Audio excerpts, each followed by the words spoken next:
सफलता के 6 तथा महत्वपूर्ण नियम। नंबर 1, अपनी और दूसरों की गलतियों से सीखें। कबीरदास जी ने कहा है, बुरा जो देखन मैं चला, बुरा न मिलिया कोई, जो दिल खोजा आपना, मुझसे बुरा न कोई। हम कभी भी खुद की गलतियों को नहीं देखते, खुद की बुराइयों को हमेशा नज़रअंदाज कर देते हैं। यदि हमें सफलता प्राप्त करनी है या सफलता के मार्ग पर चलना है तो अपने अंदर की बुरी आदतों को ख़त्म करना होगा। हम सभी के अंदर कुछ न कुछ कमी या नुक्स निकालते रहते हैं, लेकिन खुद की गलतियों पर कभी भी ध्यान नहीं देते। सफलता के मार्ग पर चलने के लिए बहुत ज़रूरी है कि हम अपनी कमियों को खोजें, उन्हें स्वीकार करें और उनसे सीखें, ताकि हम अपने भविष्य के लिए खुद को बेहतर बना सकें। दोस्तों, इस दुनिया में बहुत सारे लोग फेल होते हैं। उनकी फेलियर से हमें सीखना चाहिए, वे क्या क्या गलतियां करते हैं और आखिर में उन्हें किन कारणों से सफलता नहीं मिलती है, इसके बारे में हमें जानना चाहिए। दूसरों की गलतियों से सीखकर भी हम खुद को बहुत बेहतर बना सकते हैं। हर सफल व्यक्ति दूसरों की गलतियों से सीखता है और उनकी सफलताओं से प्रेरित होकर सफलता के मार्ग पर चलने की कोशिश करता है। इसलिए यदि आप भी सक्सेसफुल होना चाहते हैं तो इन बातों को अपनी लाइफ में अप्लाई ज़रूर करें। देखिए, रिजल्ट बहुत ही बेहतरीन आएगा। और दूसरा सबक है, हमेशा दूर की सोचिए। दूर की सोचने से आप अपने काम को बेहतर ढंग से कर पाते हैं। काम शुरू करना आसान है, लेकिन यदि आपने दूर की सोचकर कोई काम शुरू किया है तो आप उसे पहले दिन से बहुत अच्छे ढंग से करेंगे और आप उसे हर दिन बहुत अच्छे से करते जाएंगे।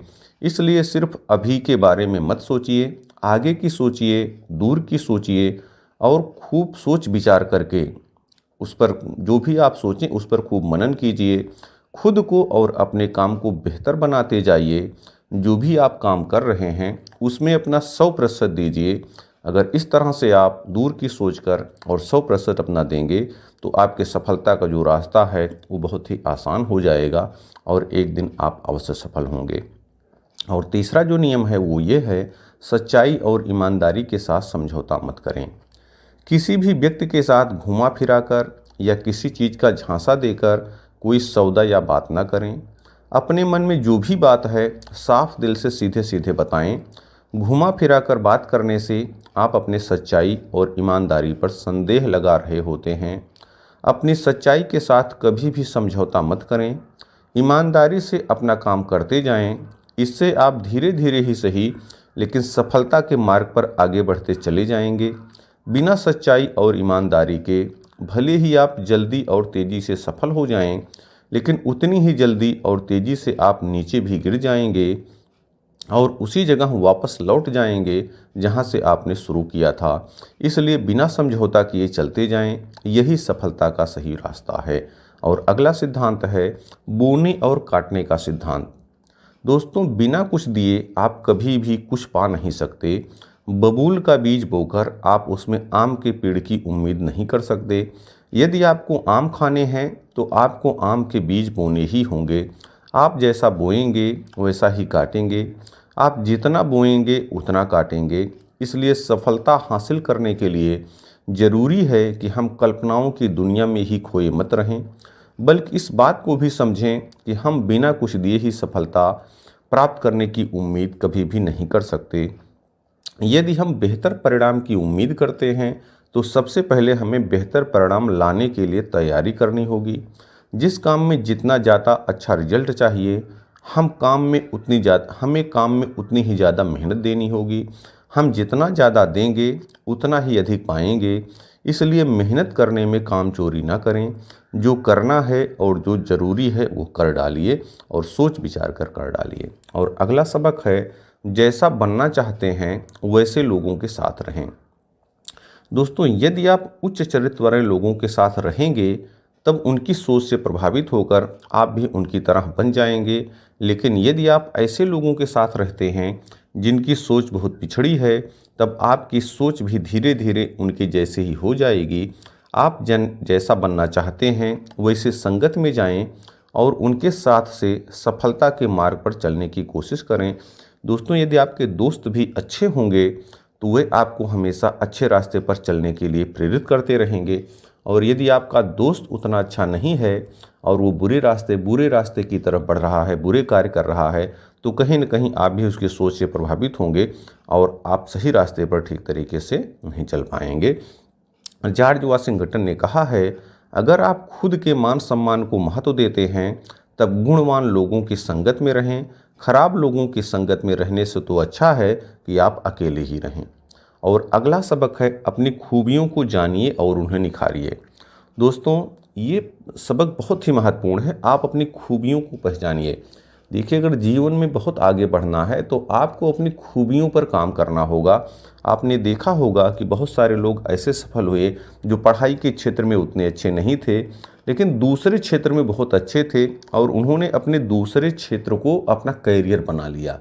आप देखिए, जो खिलाड़ी हैं, खेल भी विभिन्न प्रकार के हैं, तो जिसमें आपकी रुचि है या जिसमें जिनकी रुचि थी, उन्होंने उस खेल को पकड़ा, उस खेल के क्षेत्र में अच्छा काम किया। आप चाहे फुटबॉल खेल ले लीजिए, बास्केटबॉल ले लीजिए, क्रिकेट ले लीजिए, टेनिस, बैडमिंटन, बॉक्सिंग, किसी भी खेल को देखिए, कोई एक खिलाड़ी सब में सफलता प्राप्त नहीं कर सकता। जिसमें रुचि थी, उन्होंने उसको अपना करियर बनाया और वो सफलता के रास्ते पर आगे बढ़ गए। आपकी गीत गाने में रुचि है, नृत्य करने में रुचि है, आप कविता लिखते हैं, गीत लिखते हैं, जिसमें भी आपकी रुचि है, आप उसी को अपना करियर बनाइए और उसमें अपना 100% दीजिए। देखिए, एक दिन ऐसा आएगा जब आप सफलता के शिखर पर होंगे। इसलिए दोस्तों, जो भी खूबी आपके अंदर है उसे जानने की कोशिश कीजिए। आप इसको जान कैसे सकते हैं, इससे संबंधित वीडियो इस चैनल पे अपलोड है। अपनी खूबियों को पहचानिए, अपने जुनून को पहचानिए और उसको देख करके आप अपनी खूबियों को, जुनून को पहचान पाएंगे और उन पर काम करके आगे बढ़ जाएंगे। तो दोस्तों, आप अपनी खूबियों को जानने की कोशिश कीजिए, क्योंकि यही जो खूबियाँ हैं वो सफलता की नींव साबित होंगी। और अपनी इन्हीं खूबियों को खूब निखारिए। देखिएगा, आप एक दिन ज़रूर सफलता के रास्ते पर आगे बढ़ेंगे। और जब आप अपने जीवन के मजबूत पहलुओं को जानते हैं, अपने जीवन के सकारात्मक चीज़ों को और अपने जीवन की निर्बलता को, कमजोरियों को आप जान जाते हैं और उसी हिसाब से काम करते हैं, तो एक न एक दिन आप सफलता के शिखर पर पहुंच जाते हैं। दोस्तों, ऐसे अन्य वीडियो भी हमारे इस चैनल पे अपलोड हैं। आप उनको देख करके अपने जीवन में बेहतरीन सफलता प्राप्त कर सकते हैं और अपने साथ साथ अपने माता पिता का नाम भी रोशन कर सकते हैं। आप अपने जीवन में अच्छा काम करें, सफल हों। इन्हीं बातों के साथ इस वीडियो को ख़त्म करते हैं और अगले वीडियो में फिर मिलते हैं। गुरुकुल की परीक्षाएं खत्म हो चुकी थीं। सभी छात्र आश्रम में एकत्रित होकर चर्चा कर रहे थे कि अब छुट्टी के बाद वे सभी घर पहुंचकर क्या क्या करने वाले हैं। तभी अचानक से गुरुजी ने आश्रम के बाहर से आवाज़ दी और कहा कि सभी छात्र बाहर मैदान में एकत्रित हो जाएं। सभी छात्र मन ही मन ये सोच रहे थे कि घर जाने से पहले गुरुजी उन्हें कोई खास तोहफा दे सकते हैं। सभी छात्र मैदान में इकट्ठा हो गए। गुरुजी ने कहा, मेरे सभी प्रिय शिष्यों, घर जाने से पहले आप सभी एक दौड़ में हिस्सा लेंगे। उन्होंने एक शर्त रखते हुए कहा कि आप सबको दौड़ में एक अंधेरी सुरंग को भी पार करना है और दौड़ में जो भी चुनौतियां आएंगी, आप उन सब का सामना करेंगे। हम सब पूरी तरह से तैयार हैं गुरुजी। सभी शिष्यों ने एक ही स्वर में कहा। अगली ही सुबह दौड़ शुरू हुई और सारे शिष्यों ने बहुत स्फूर्ति के साथ दौड़ लगाई। जब वे अंधेरी सुरंग में पहुंचे तब सभी के पांव में कुछ चुभने का आभास प्रतीत हुआ। जगह जगह कुछ नुकीले पत्थर थे जिनकी वजह से पैरों को बहुत चोट आई और वे सभी दर्द से कराह रहे थे। जैसे तैसे दौड़ पूरी हुई। दौड़ पूरी करके छात्र आश्रम में एकत्रित हुए। तब गुरुजी ने सभी छात्रों से पूछा, आप सब छात्रों में से कुछ दौड़ बहुत जल्दी पूरी कर ली और कुछ छात्रों को ज़्यादा समय लगा, ऐसा क्यों हुआ? एक शिष्य ने इसका जवाब देते हुए कहा, गुरुजी, हम सभी छात्रों ने एक साथ दौड़ना शुरू किया, लेकिन अंधेरी सुरंग पहुंचते ही हम सबकी स्थिति बिल्कुल बदल गई। कुछ मित्रों के पैर में नुकीले पत्थर चुभने के कारण वे संभल कर आगे बढ़ रहे थे, तो कुछ मित्र पत्थरों को उठाकर अपने हाथ में और जेब में पकड़ते जा रहे थे ताकि पीछे आ रहे दूसरे मित्रों को दर्द न सहना पड़े। गुरुजी ने कहा, जिन शिष्यों ने पत्थर उठाए हैं वे सभी आगे आकर मुझे वो पत्थर दिखाएं। जिन छात्रों ने पत्थर उठाए थे वे सभी आगे आकर वो नुकीले पत्थर दिखाने लगे। गुरुजी ने उनमें से एक पत्थर अपने हाथ में लिया और कहा, शिष्यों, जिन्हें तुम सभी एक सामान्य सा पत्थर समझ रहे हो, ये असल में बहुमूल्य हीरे हैं और मैंने ही इन्हें सुरंग में डाला था। यह दौड़ हमारे जीवन की प्रतिस्पर्धा को दर्शा रही है, जहां हर व्यक्ति एक दूसरे से बस आगे निकलने के लिए ही दौड़ रहा है, लेकिन आखिर में असली विजेता वही होगा जो इस दौड़ में दूसरों का भला करते हुए आगे बढ़ेगा। ये हीरे उन सभी शिष्यों को मेरी तरफ से उपहार हैं जो किसी दूसरे की पीड़ा को महसूस करके इन पत्थरों को उस रास्ते से हटा रहे हैं, उस रास्तों को हटा लिए हैं। दोस्तों, जीवन में हमेशा एक बात याद रखिए, आप अपनी लाइफ के असली विजेता तभी होंगे जब आप परोपकार को महत्व देंगे, परोपकार की भावना को समझेंगे और जब आप सिर्फ अपने ही बारे में नहीं बल्कि सबके बारे में सोचेंगे, तभी आप असली विजेता बनकर के उभरेंगे। यकीन मानिए, और आप अगर इतने समझदार हैं तो दूसरे लोगों को देखिए भी कि जो लोग जीवन में आगे वही लोग बढ़े हैं जिन्होंने दूसरों के हित के लिए काम किया है, जिन्होंने दूसरों को आगे बढ़ाने का प्रयास किया है। आप भी अपने जीवन में अगर असली रूप में, सही रूप में आगे बढ़ना चाहते हैं तो सफलता के रास्ते में आने वाली कठिनाइयों को और दूसरों के रास्तों को भी आसान करते चलिए। एक गांव में रामू नाम का किसान रहता था। उसके कुछ बड़े सपने थे। वह अपनी खेती से खुश नहीं था और अलग फसल लगाने की सोच रहा था ताकि उसे भविष्य में ज़्यादा मुनाफा हो सके। चाइना में एक बांस का पेड़ होता है जिसकी खेती करने से बहुत पैसे कमाए जा सकते हैं, लेकिन रोपित करने के बाद 4 से 5 साल तक उसे पानी और खाद देना होता है। जब रामू को उस बांस के पेड़ के बारे में पता चला तो उसने सोचा कि यही आगे बढ़ने के लिए एक बड़ा अवसर है और वह उस बांस का बीज ले आया और उसने अपने खेत में उसकी फसल बो दी। जब गांव के दूसरे लोगों को पता चला कि वह अपनी खेती में फसल परिवर्तन कर रहा है और अलग तरह की कोई फसल बो रहा है, तब गांव वालों ने उसका बहुत मजाक बनाया और सबने कहा कि ऐसी फसल उग ही नहीं सकती। रामू अपने फैसले पर अड़ा रहा और बांस का पेड़ उगाने के लिए उसने दृढ़ निश्चय कर लिया। धीरे धीरे समय बीतता गया। उसके आसपास के सारे खेत फसलों से लहलहा रहे थे, लेकिन रामू का खेत बंजर पड़ा था। 1 साल हो गए। दूसरे लोगों ने अपने खेत की फसलें तक काट डाली, लेकिन रामू का खेत अभी भी ज्यों का त्यों बंजर पड़ा था। अब उसके घर वाले भी उससे कहते फिरते कि उन्हें खेत में वही पुरानी फसल बो देनी चाहिए, लेकिन रामू सभी को धैर्य रखने और मेहनत करने की ही सलाह देता रहता। रामू अपने गांव में निकलता तो सभी उसे बांस का पेड़ जा रहा है करके चिढ़ाया करते थे। दूसरों की बातों को अनसुना करके रामू अपने काम में ही लगा रहता था। देखते ही देखते 4 साल बीत गए। रामू फसलों पर खाद और पानी अभी भी दे रहा था और उसके खेत में अंकुर तक नहीं फूट रहे थे। सभी लोगों के ताने, मजाक उड़ाने वाली बातों से वह अब भी परेशान नहीं हुआ, लेकिन उससे कहते कि तुम्हारा परिवार भूखा मर जाएगा, अपनी पागलपन छोड़ो। लेकिन रामू अपनी ही जिद पर अड़ा रहा। 5वां साल जब रामू अपने खेत पर गया, तब उसने पाया कि बंजर जमीन अब बंजर नहीं थी, उसमें अंकुर फूट चुके थे, छोटी छोटी पत्तियां बाहर निकली हुई थीं। यह देखकर रामू बहुत खुश हुआ।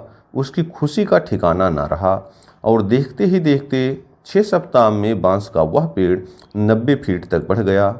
सारे गांव वाले यह देखकर हैरान थे। रामू आज बहुत ज़्यादा खुश था, क्योंकि उसका जो भरोसा था और उसके अंदर जो धैर्य थे, उसका नतीजा ही आज उसे देखने को मिल रहा था। दोस्तों, इस कहानी से हमें 2 बड़ी बातें सीखने को मिलती हैं। एक, या तो हम वो किसान बन जाएं जहां हम अपना एक गोल सेट करते हैं, उस पर भरोसा करते हैं और दुनिया वाले क्या कहते हैं इस पर ध्यान नहीं देते, हम बस अपना काम करते जाते हैं। 5 साल तक बिना किसी परिणाम के हमें खाद और पानी देना होता है, तब उसका परिणाम मिलता है। या तो फिर हम एक बांस के पेड़ बन जाएं जहां हम 5 साल तक अपनी जड़ें मजबूत कर रहे हैं, इतनी कि 6 हफ्ते में अपनी उस सफलता को संभाल पाएं। यदि हम दोनों में से कोई एक भी बन जाते हैं तो ये हमारे लिए बहुत बड़ी जीत होगी। इस कहानी में एक बहुत बड़ा प्रश्न भी मिलता है कि बांस के पौधे को बढ़ने में सिर्फ 6 हफ्ते लग गए या 5 साल। लगातार खाद और पानी देने के बाद भी उसमें बढ़ने वाला कोई लक्षण नज़र नहीं आ रहा था।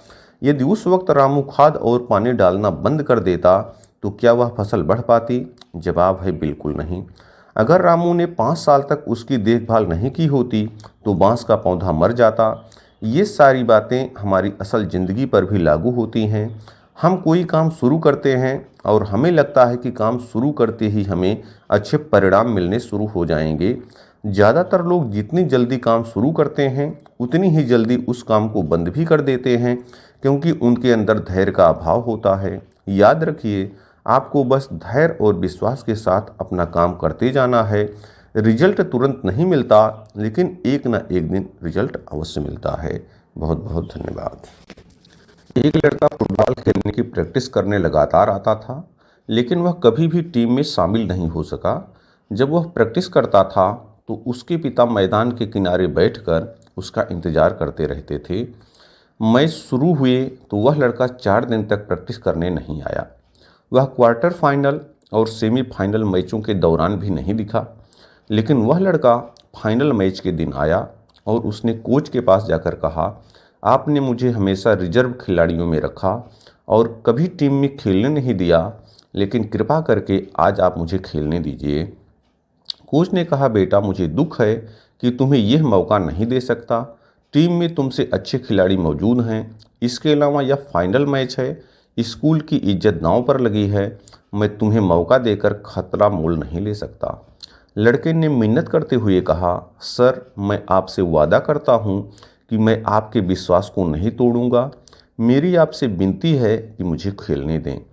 कोच ने इससे पहले लड़के को कभी इस तरह विनती करते हुए नहीं देखा था। उसने कहा, ठीक है बेटे जाओ खेलो, लेकिन याद रखना कि मैंने यह निर्णय अपने ही बेहतर फैसले के खिलाफ लिया है और स्कूल की इज्जत दांव पर लगी है। मुझे शर्मिंदा ना होना पड़े। खेल शुरू हुआ और लड़का तूफान की तरह खेला। उसे जब भी गेंद मिली उसने गोल मार दिया। कहना ना होगा कि वह उस मैच का हीरो बन गया। उसकी टीम को शानदार जीत मिली।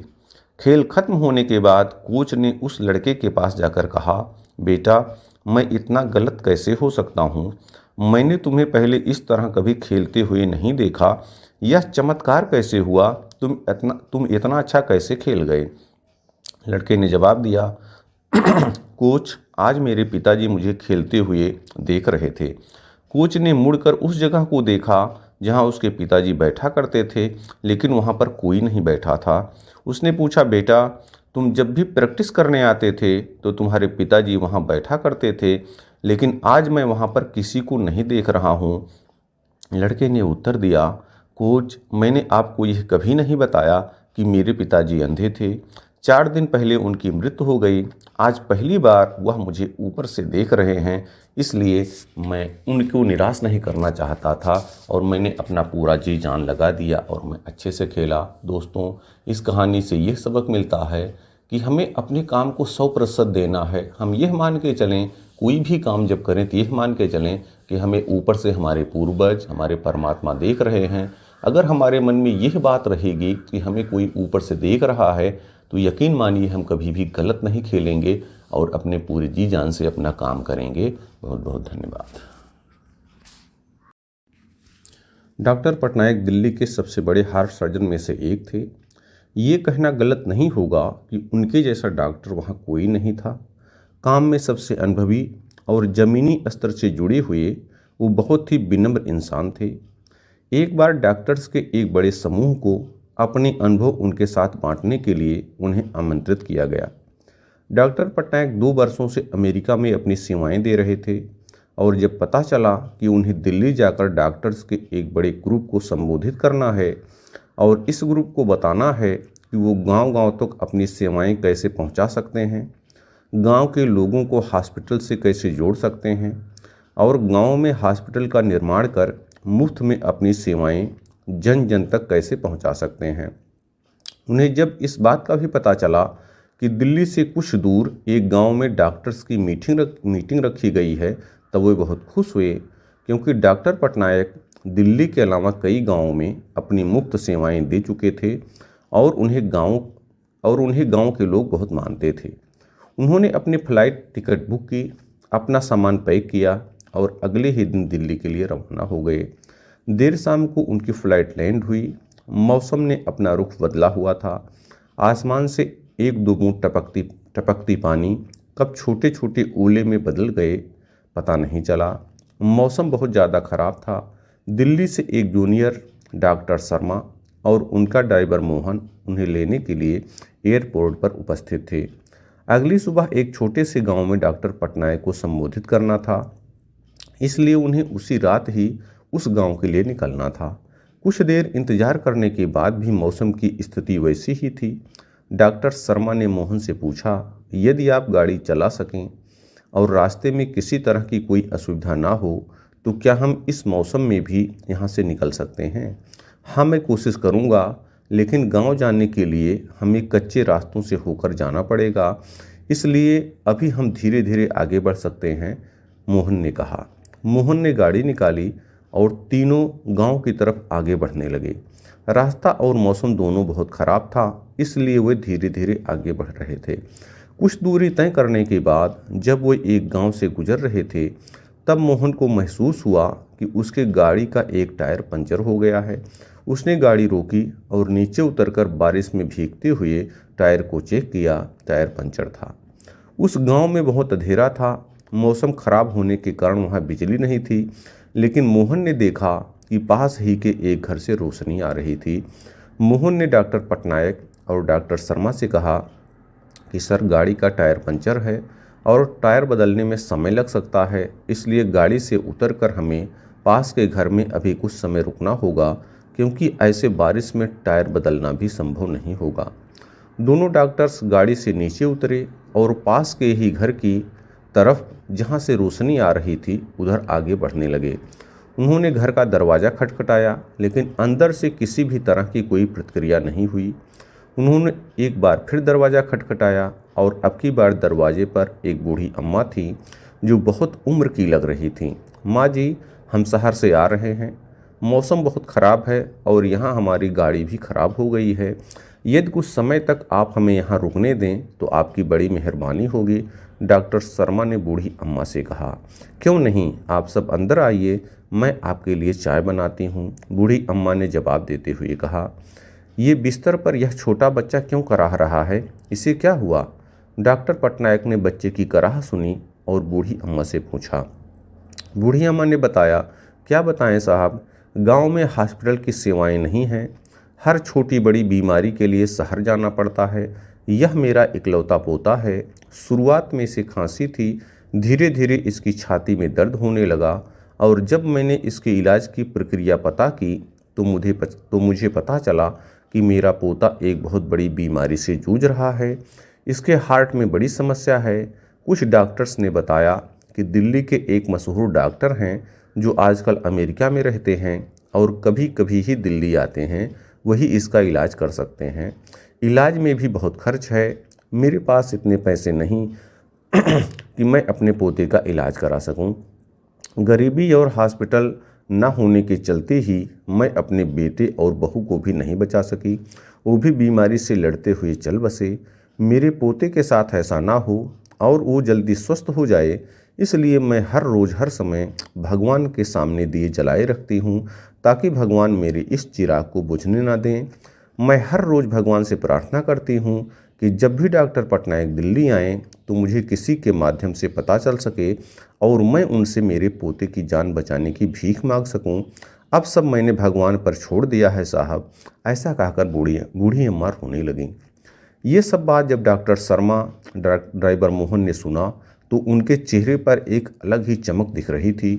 डॉक्टर शर्मा बूढ़ी अम्मा के पास गए और उन्होंने उनका हाथ पकड़ते हुए कहा, माँ जी, आप जिन डॉक्टर पटनायक की बात कर रही हैं वो आपके सामने ही खड़े हैं। डॉक्टर पटनायक ने बूढ़ी अम्मा से उनके गांव वाले कार्यक्रम के बारे में पूरी बात बताई और यह भी विश्वास दिलाया कि उनके पोते का वो मुफ्त में इलाज करेंगे और गांव-गांव तक चिकित्सा की सेवाएं पहुंचाएंगे।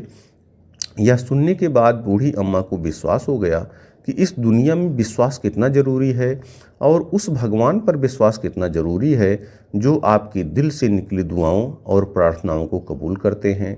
अगली सुबह सभी डॉक्टर्स को डॉक्टर पटनायक ने संबोधित किया और उन्हें गांव-गांव में हॉस्पिटल और चिकित्सा से जोड़ने के लिए हर संभव प्रयास जो कर सकते हैं करने के लिए कहा। बूढ़ी अम्मा के पोते का इलाज हुआ और वो अब स्वस्थ है। गांव-गांव तक डॉक्टर्स पहुंचे और हॉस्पिटल खुलने लगे। दोस्तों, इस कहानी से हम यह सीख सकते हैं कि उस भगवान पर भरोसा रखिए जो आपके साथ कभी गलत होने नहीं देगा। वो किसी न किसी रूप में आकर आपका साथ देगा।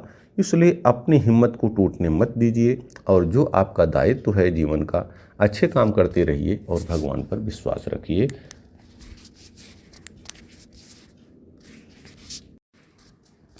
एक गांव में एक मूर्तिकार रहा करता था। वह काफ़ी खूबसूरत मूर्तियां बनाया करता था और इस काम से बहुत अच्छा पैसा कमा भी लेता था। उसके एक बेटा हुआ। उस बच्चे ने बचपन से ही अपने पिता के पास मूर्तियां बनानी शुरू कर दी। धीरे धीरे उसने मूर्तियां बनाना सीख लिया। अब वह बहुत अच्छी मूर्तियां बनाया करता था और पिता अपने बेटे की कामयाबी पर बहुत खुश था और गर्व महसूस करता था। लेकिन जब भी वह मूर्तियां बनाता, हर बार बेटे की मूर्तियों में कोई न कोई कमी निकाल दिया करता था। वह कहता था, बहुत अच्छा किया है बेटा, लेकिन अगली बार इस कमी को दूर करने की कोशिश करना। बेटा भी कोई शिकायत नहीं करता। वह अपने पिता की सलाह पर अमल करते हुए अपनी मूर्तियों को और बेहतर बनाता रहता। इस लगातार सुधार से बेटे की मूर्तियां अपने पिता से भी अच्छी बनने लगीं और ऐसा समय भी आ गया कि लोग बेटे की मूर्तियों को बहुत पैसा देकर खरीदने लगे, जबकि उसके पिता की मूर्तियां पहली वाली कीमत पर ही बिकती रहीं। पिता अभी भी बेटे की मूर्तियों में कमियां निकाल ही देता था, लेकिन बेटे को अब यह अच्छा नहीं लगता कि कोई उसकी मूर्तियों पर कमियां निकाले और वह बिना मन के कमियों को स्वीकार करता था, लेकिन फिर भी अपनी मूर्तियों में सुधार कर ही देता था। एक दिन ऐसा भी आया कि जब बेटे के सब्र ने जवाब दे दिया। पिता इस बार जब कमियां निकाल रहा था तो बेटा बोला, आप तो ऐसा कहते हैं कि जैसे आप बहुत बड़े मूर्तिकार हो। अगर आपको इतनी समझ होती तो आपकी मूर्तियां इतनी कम दाम में नहीं बिकती। मुझे नहीं लगता कि अब आपके सलाह की मुझे ज़रूरत है। मेरी मूर्तियां बिल्कुल ठीक हैं। पिता ने जब बेटे की यह बात सुनी तो उसने अपने बेटे को सलाह देना और उसकी मूर्तियों में कमियां निकालना बंद कर दिया। कुछ महीने तो वह लड़का खुश रहा, लेकिन फिर उसने यह महसूस किया कि लोग अब उसकी मूर्तियों की इतनी तारीफ नहीं किया करते जितनी पहले किया करते थे और उसके मूर्तियों के दाम बढ़ना भी बंद हो गए और उसकी बिक्री बहुत कम होने लगी। शुरू में तो बेटे को कुछ समझ नहीं आया, लेकिन फिर वह अपने पिताजी के पास गया और उनसे इस समस्या के बारे में सारी बात बताई। उसके पिताजी ने बेटे की बातों को बहुत शांति से सुना, जैसे कि उन्हें पहले से पता था कि एक दिन इस प्रकार की सिचुएशन आएगी।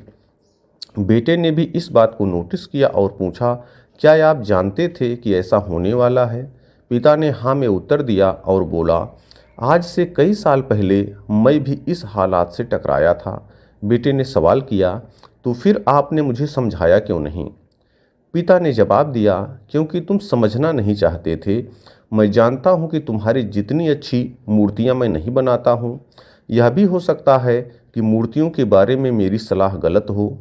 ऐसा भी नहीं है कि मेरी सलाह की वजह से कभी तुम्हारी मूर्तियाँ बेहतर बनी हों, लेकिन जब मैं तुम्हारी मूर्तियों में कमियाँ दिखाता था तब तुम अपनी बनाई मूर्तियों से संतुष्ट नहीं होते थे और खुद को बेहतर करने की कोशिश करते थे, और वही बेहतर होने की कोशिश ही तुम्हारे कामयाब होने का एक बड़ा कारण थी। लेकिन जिस दिन तुम अपने काम से संतुष्ट हो गए और तुमने यह भी मान लिया कि अब इसमें और बेहतर होने की गुंजाइश ही नहीं है, तब तुम्हारी कामयाबी रुक गई। लोग हमेशा तुमसे बेहतर की उम्मीद रखते हैं और यही कारण है कि अब तुम्हारी मूर्तियों के लिए तुम्हारी तारीफ नहीं होती और ना ही उनके लिए तुम्हें ज़्यादा पैसे मिलते हैं। बेटा थोड़ी देर चुप रहा और फिर उसने सवाल किया, तो अब मुझे क्या करना चाहिए? पिता ने एक वाक्य में जवाब दिया, असंतुष्ट होना सीख लो। मान लो कि तुम में हमेशा बेहतर होने की गुंजाइश बची है। यही एक बात तुम्हें हमेशा आगे बढ़ने के लिए प्रेरित करती रहेगी, तुम्हें हमेशा बेहतर बनाती रहेगी। दोस्तों, कहानी का सार दिन के उजाले की तरह एकदम साफ है। इस संसार में कोई भी इंसान किसी भी काम में 100% उत्तम नहीं है। हर इंसान में कुछ न कुछ कमी जरूर है। हमें इस कमी को अपने अंदर तलाश करनी चाहिए और इसे बेहतर बनाने की कोशिश करनी चाहिए। और इस कमी को तलाश करने के लिए हमें असंतुष्ट होना सीखना होगा, तभी हम जाकर अपने जीवन में आगे बढ़ सकते हैं। और अगर हमें कोई कुछ सलाह दे रहा है तो उसे भी हमें पॉजिटिव तरीके से, सकारात्मक तरीके से स्वीकार करना होगा कि यह सलाह हमारी बेहतरी के लिए है। और अगर हमारी बेहतरी के लिए है और उस पर हम अमल करेंगे तो हम जीवन में आगे अवश्य बढ़ेंगे। एक बायोलॉजी के टीचर अपने स्टूडेंट्स को यह पढ़ा रहे थे कि कैटरपिलर तितली में कैसे बदलती है। उन्होंने अपने स्टूडेंट से कहा कि कुछ ही देर में तितली अपनी खोल से बाहर निकलने की कोशिश करेगी, पर ध्यान रहे कोई भी स्टूडेंट तितली को खोल से बाहर निकलने में बिल्कुल भी मदद नहीं करेगा। ऐसा बोलकर वो अपने क्लास के बाहर चले गए। तितली अपने खोल से बाहर आने के लिए संघर्ष करने लगी। वह बहुत कोशिशें और मेहनत कर रही थी, फिर भी खोल से बाहर नहीं निकल पा रही थी। यह देखकर एक छात्र को उस पर दया आ गई। वह अपने टीचर की कही बात को भूल गया और उसने संघर्ष कर रही तितली की मदद करने का फैसला किया। उस छात्र ने खोल को तोड़ दिया, जिस कारण तितली को बाहर निकलने में किसी तरह की ज़्यादा मेहनत नहीं करनी पड़ी और वह आसानी के साथ अपने खोल से बाहर आ गई। लेकिन जैसे ही तितली अपने खोल से बाहर आई, थोड़ी ही देर में वह मर गई। कुछ देर बाद टीचर अपनी क्लास में वापस आए और उन्हें इस घटना का पता चला। तब उन्होंने अपने स्टूडेंट से कहा, तितली को खोल से निकलने के लिए जो संघर्ष करना पड़ता है, उसी की वजह से ही उसके पंख मजबूत होते हैं और तितली को अपने जीवन जीने के लिए शक्ति मिलती है। यदि आप उसे संघर्ष करने नहीं देंगे तो वह मर जाएगी। इस छोटी सी कहानी से हम यह समझ सकते हैं कि यदि हम सफलता की चाहत रखते हैं तो हमें संघर्ष के लिए तैयार रहना होगा। हमारे संघर्ष के साथ आगे बढ़ने की क्षमता ही हमें अंदर से शक्ति प्रदान करेगी। जिंदगी में एक बेहतर मुकाम पाने के लिए हमें हमेशा संघर्ष के लिए तैयार रहना होगा। लाइफ में हमें कभी जीत की खुशियाँ मिलती हैं तो कभी हारने का गम भी मिलता है। यदि हमें जीतना है तो हार का स्वाद भी चखना होगा। संघर्ष से पीछे मत हटिए, कोशिश करते जाइए। कोशिश करना आपके हाथ में है। बिना संघर्ष के सफलता की कल्पना भी नहीं की जा सकती। किसी भी व्यक्ति को एक दिन में सफलता नहीं मिल जाती। उसकी सफलता में बार बार की कोशिशें, उसकी असफलताएं, उसका संघर्ष और कई सालों की कड़ी मेहनत शामिल होती है, तब जाकर वह एक दिन सफल हो पाता है। हर पेरेंट्स अपने बच्चों को संस्कार देने के लिए, उन्हें संघर्ष करने के लिए प्रेरित करते रहते हैं। स्ट्रगल आपके पंखों को मजबूत करने का काम करता है, जिनके आधार पर आप जीवन में लंबी उड़ान भरते हैं, जिससे आप आसमान को छू सकते हैं और बड़ी से बड़ी कामयाबी भी हासिल कर लेते हैं। एक बार गौतम बुद्ध से उनके शिष्य ने पूछा, गुरुजी कृपया हमें बताएं कि कर्म क्या है। गौतम बुद्ध ने अपने शिष्य से कहा कि कर्म को समझने के लिए मैं तुम्हें एक कहानी सुनाता हूँ। इस कहानी से तुम समझ जाओगे कि कर्म क्या है। बुलंद शहर का राजा घोड़े पर बैठकर अपने राज्य का भ्रमण कर रहा था। चारों तरफ भ्रमण करने के बाद वह एक दुकान के सामने आकर रुक गया। रुकने के बाद राजा ने अपने मंत्री से कहा कि मंत्री जी, मालूम नहीं क्यों, लेकिन लगता है कि इस दुकानदार के लिए कल ही फांसी की सज़ा सुना दूं, इसे मृत्यु दंड दे दूं। मंत्री राजा से इसका कारण पूछ पाते, इससे पहले राजा आगे बढ़ गए। मंत्री ने इस बात का कारण पता करने के लिए अगली सुबह भेष बदली और आम जनता का रूप लेकर दुकानदार के पास जा पहुँचे। दुकानदार चंदन की लकड़ी बेचने का काम किया करता था। मंत्री ने दुकानदार से पूछा कि उसका काम कैसे चल रहा है। तब दुकानदार ने बताया कि उसका बहुत बुरा हाल है। लोग उसकी दुकान पर आते हैं, चंदन को सूंघकर उसकी प्रशंसा करते हैं, लेकिन खरीदता कोई नहीं। मैं सिर्फ इसी इंतजार में बैठा हूँ कि कब हमारे राज्य के राजा की मृत्यु हो और उनकी अंत्येष्टि में मुझे से बहुत सारे चंदन की लकड़ी खरीदी जाए और शायद वहाँ से मेरे व्यापार में बढ़ोतरी होना शुरू हो जाए। मंत्री को सारी बात समझ आ गई कि यही वह नकारात्मक विचार है जिसने राजा के मन को भी नकारात्मक किया है। वह मंत्री बहुत बुद्धिमान था। उसने सोचा कि मैं आपसे थोड़ी चंदन की लकड़ियाँ खरीदना चाहता हूँ। यह सुनकर दुकानदार भी खुश हुआ और उसने सोचा कि चलो कुछ तो बिका। उसने चंदन की लकड़ी को कागज़ से लपेटा और अच्छी तरह पैकिंग करके वह लकड़ी मंत्री को दी। मंत्री अगली सुबह चंदन की लकड़ी लेकर राजा के दरबार में पहुँचे और राजा से कहा कि महाराज, वह जो दुकानदार है उसने आपके लिए तोहफे के रूप में चंदन की लकड़ी भेजी है। यह सुनते ही राजा बहुत खुश हुए और मन ही मन सोचने लगे कि मैं बेकार में उस दुकानदार के बारे में गलत बातें सोचा करता था। उसने चंदन की लकड़ी को हाथ में लिया। उसमें बहुत ही अच्छी सुगंध आ रही थी। राजा इससे बहुत ही खुश हुए और उसने दुकानदार के लिए मंत्री के हाथों सोने के सिक्के भिजवाए। उसी आम जनता का रूप लेकर मंत्री अगले दिन सोने के सिक्के के साथ दुकानदार के पास पहुंचा। दुकानदार बहुत खुश हुआ और उसने सोचा कि मैं राजा के लिए कितनी गलत बातें सोचा करता था। राजा तो बड़े ही दयालु हैं। ये कहानी जब खत्म हुई तब गौतम बुद्ध ने अपने शिष्यों से पूछा कि अब आप बताएं कि कर्म क्या है। शिष्यों ने उत्तर देते हुए कहा कि शब्द ही हमारे कर्म हैं। हम जो काम कर रहे हैं वही हमारे कर्म हैं। जो हमारी भावनाएं हैं वही हमारे कर्म हैं। गौतम बुद्ध ने सभी शिष्यों के जवाब सुनने के बाद कहा, आपके विचार ही आपके कर्म हैं। अगर आपने अपने विचारों पर नियंत्रण करना सीख लिया तब आप महान बन जाएंगे। जब आप अच्छा सोचते हैं तब आपके साथ अच्छा होता भी है। आपके विचार ही आपको अच्छा या बुरा बनाते हैं। गोपालपुर गांव में हर व्यक्ति किसान था। उस गांव को किसानों का गांव कहा जाता था क्योंकि लोगों को खेती के अलावा कुछ और नहीं आता था। गांव वाले ज्योतिषी को बहुत मानते थे। एक बार उनके गांव में जाने माने ज्योतिषी का आगमन हुआ। सभी गांव वाले उस ज्योतिषी के पास पहुंचे और गांव का भविष्य जानने के लिए उतावले हो गए। ज्योतिषी ने भविष्यवाणी करते हुए कहा कि अगले 10 साल तक इस गांव में बारिश नहीं होगी। पानी की एक एक बूंद के लिए गांव वाले तरस जाएंगे। गोपालपुर गांव में अकाल पड़ेगा। ज्योतिषी ने सभी गांव वालों से कहा कि यदि तुम सब अपने और परिवार की जान बचाना चाहते हो तो इस गांव को खाली कर किसी दूसरे गांव में बसने के लिए चले जाओ। उनकी बातें सुनने के बाद सभी गांव वाले बेचैन हो उठे। उन्होंने घर जाकर सामान बांधना शुरू किया और सबने फैसला लिया कि वह अगली सुबह ही गांव खाली कर देंगे। उस गांव में एक परिवार ऐसा था जो किसी ज्योतिषी और भविष्यवाणी पर कभी यकीन नहीं करता था। उस परिवार का मुखिया, जिसका नाम हरिया था, उसने अपनी बीवी और बच्चों से कहा कि वे गांव छोड़कर नहीं जाएंगे और ये सब बेकार की बातें हैं। इतने साल तक सूखा पड़ ही नहीं सकता। जब गांव वालों को पता चला कि हरिया उनके साथ नहीं चल रहा है तब गांव के कुछ बुजुर्ग और बड़े व्यक्ति उसके पास पहुंचे और उसे गांव वालों के साथ चलने के लिए कहा। लेकिन हरिया अपनी जिद पर अड़ा रहा और उसने सभी गांव वालों के साथ जाने से इनकार कर दिया। अगली सुबह हरिया और उसके परिवार को छोड़ बाकी सभी लोग गांव छोड़कर चले गए। पूरा गांव खाली था। सब लोग जा चुके थे। हरिया को समझ नहीं आ रहा था कि क्या किया जाए, क्योंकि एक तरफ ज्योतिषी की भविष्यवाणी और दूसरी तरफ पूरे गांव का खाली हो जाना।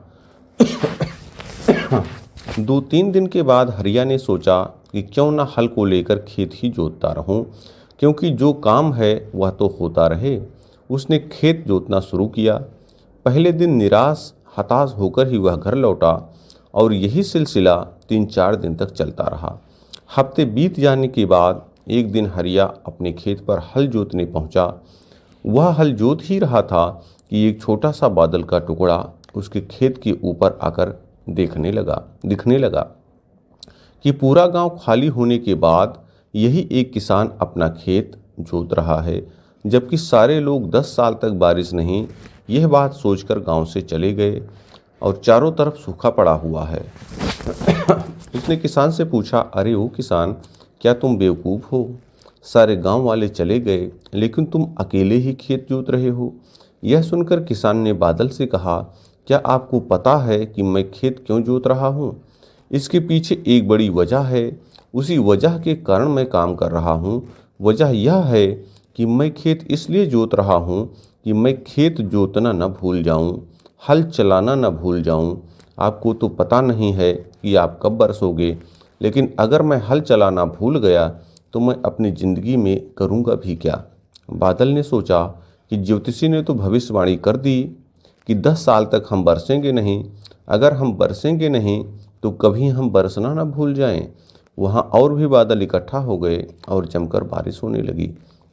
दोस्तों, ये छोटी सी कहानी हमें लाइफ में एक बड़ी सीख देती है कि किस्मत या भाग्य हमेशा उसी का साथ देती है जो मेहनत करता है, जो मेहनत करने से पीछे नहीं हटता। आपको अपनी कहानी खुद ही लिखनी होती है, क्योंकि आप खुद ही अपनी लाइफ के हीरो होते हैं। अमेरिका के एक शहर में पेंटिंग्स की प्रदर्शनी लगी हुई थी। उस प्रदर्शनी में बड़े से बड़े व्यापारी आए हुए थे और सभी पेंटिंग्स का आनंद ले रहे थे। एक बिजनेसमैन जिसका नाम जॉन था, वो बार बार एक ही पेंटिंग को बहुत समय तक देख रहा था और उसे लग रहा था कि उस पेंटिंग में कुछ संदेश छिपा हुआ है। दूसरे लोग उस पेंटिंग को खरीदने में किसी भी प्रकार का इंटरेस्ट नहीं दिखा रहे थे। जॉन ने पेंटिंग बनाने वाले से पूछा, तुमने यह पेंटिंग एकदम अजीब तरह से बनाई है। ज़रूर तुमने एक बड़ा मैसेज देने के लिए यह पेंटिंग डिज़ाइन की है। मुझे बताओ, क्योंकि मैं इस पेंटिंग को खरीदना चाहता हूँ और इसके लिए मैं तुम्हें मुँह मांगी कीमत दे सकता हूँ। चित्रकार ने जॉन से मुस्कुराते हुए कहा, सर, मैंने इस चित्र में एक इंसान ही बनाया है। सभी लोगों को यह थोड़ा अजीब लग रहा है, क्योंकि इस चित्र में जो लड़की है उसका चेहरा उसके बालों से पूरी तरह ढका हुआ है। पैरों पर मैंने पंख लगा दिया है और इसके सिर के पीछे के हिस्से को मैंने पूरी तरह से गंजा बना दिया है। तो मुझे बताओगे कि ये किस तरह से एक इंसान का चित्र है। जॉन ने कहा, सर, यह चित्र अवसर को दर्शाता है। जब अवसर हमारे सामने होता है तब हम उसे देख नहीं पाते, क्योंकि उसका चेहरा बालों से ढका हुआ होता है। मैंने इसके पैरों पर पंख लगाए हैं, क्योंकि अवसर को जब हम पहचान नहीं पाते तो वह तुरंत ही उड़ जाता है। इसके सिर के पीछे हिस्से को गंजा इसलिए बनाया है, क्योंकि जब हमें पता चलता है कि बालों से ढका चेहरा अवसर का है और वह पैरों में पंख लगाए उड़ रहा है, तब हम उसे पीछे से पकड़ने की कोशिश करते हैं। लेकिन पीछे का हिस्सा गंजा होने के कारण हम उसे पकड़ नहीं पाते और अवसर हमारे हाथ से निकल जाता है। जॉन उस चित्रकार की बातें सुनकर हैरान हो गया और उसने उस पेंटिंग को खरीद लिया। आज वह एक बड़ी सीख लेकर वहाँ से निकला। दोस्तों, हम सब कभी न कभी अपने जीवन में इस वाक्य का इस्तेमाल करते ही हैं कि हमें उस समय अवसर नहीं मिला, नहीं तो। अवसर न मिलने की बात कहना एक पूरा बहाना बनाने के समान है। कई बार लोग बड़े अवसर या सही अवसर के इंतज़ार में बैठे रहते हैं और उनका कुछ भी नहीं हो पाता। सही अवसर या बड़े अवसर का इंतज़ार मत करें। अवसर हमेशा आपके सामने से निकल जाएगा। आपको बस उसे पहचानना है और उसके चेहरे से ढका बाल खींचना है।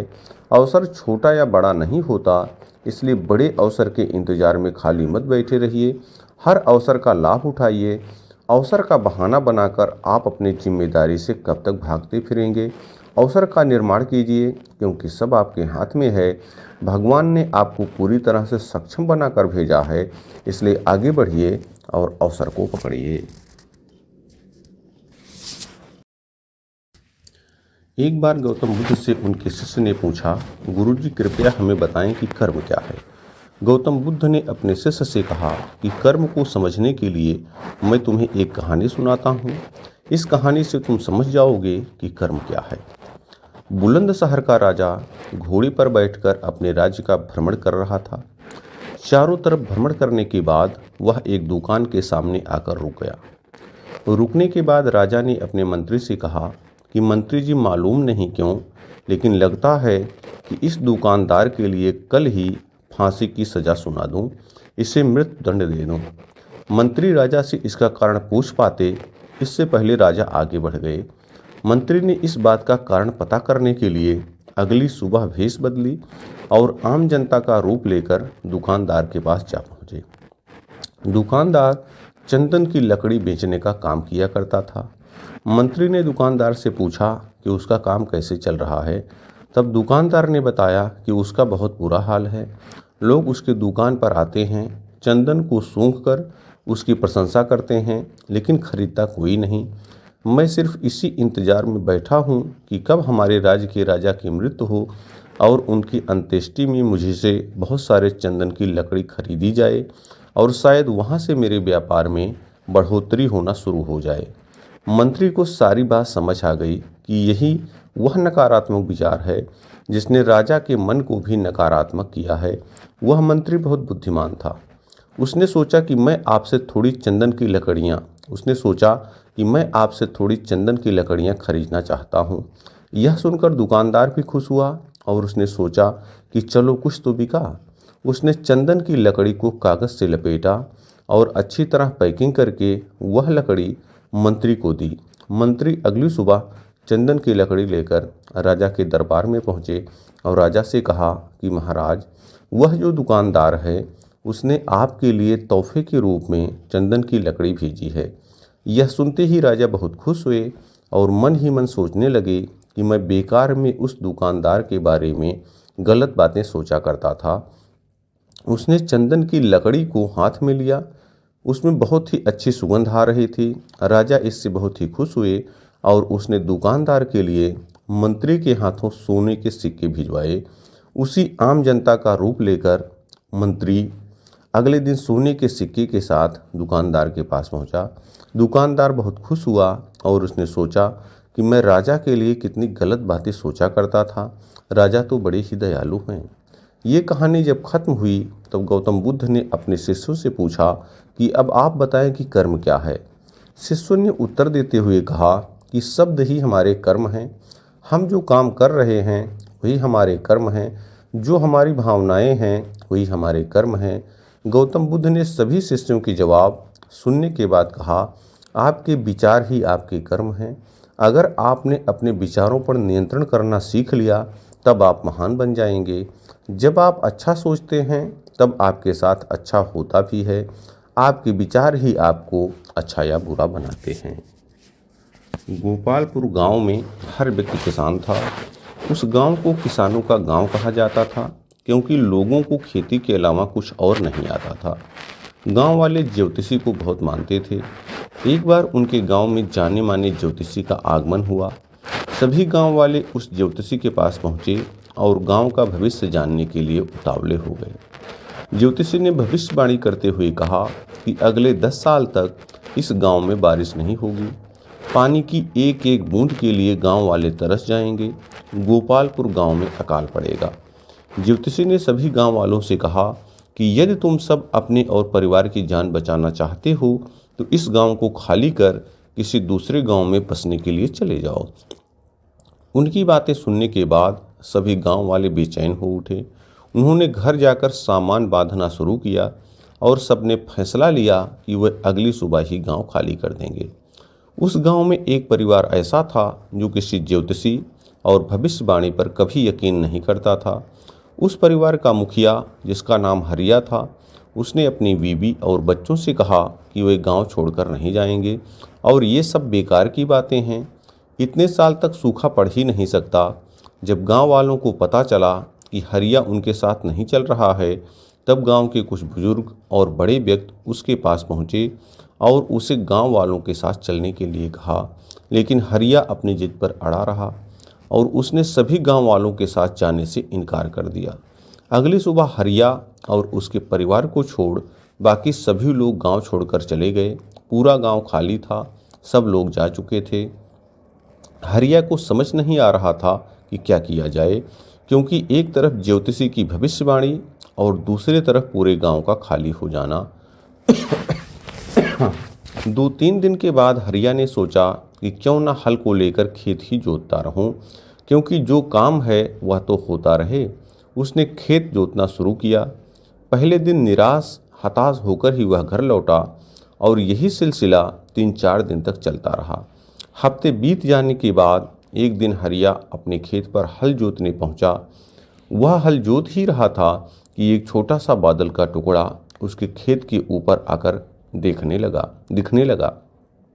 कि पूरा गांव खाली होने के बाद यही एक किसान अपना खेत जोत रहा है, जबकि सारे लोग 10 साल तक बारिश नहीं, यह बात सोचकर गांव से चले गए और चारों तरफ सूखा पड़ा हुआ है।